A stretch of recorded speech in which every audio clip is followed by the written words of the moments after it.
Brother, dahil pa rin po tayo dito sa CBS-DWAD Tinente Church News M. Ano po ang tinawag at nilalapit sa ating programang ito?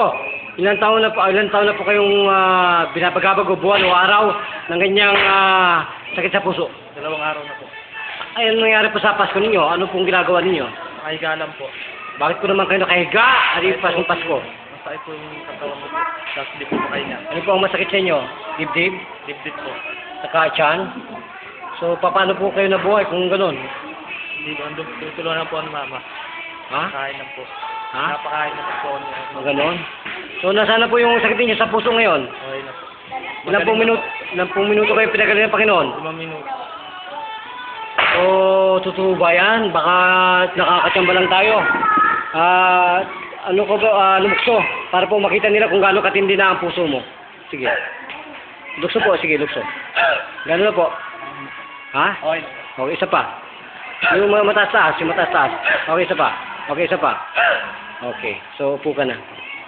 So magpakilala at magbigay po kayo sa Bansang Pilipinas. Ano po ang tunay na pangalan na ginagamit? Ben po. Ben ano po? Gripon po. Ha? Benjamin Gripon po. Bricon. Gripon. Gripon. Ilan taon na pong gulang kayo, brother? 23 anyos po. 23. So kayo po ba yung naligayan? Naligayaan po. So kailan pa po kayo nakasumpong at nakakilala sa Panginoon? Tagal na po. Alam ba ninyo na matagal na ang Panginoon na kumakatok sa mga puso ng tao dito sa buong mundo? Ganon? Okay.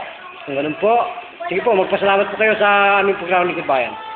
Kaya po salamat sa pinangon sa Panginoon ng Diyos. Na Okay. pinagaling Lingkod po. Bayan, Brother Tony Parco.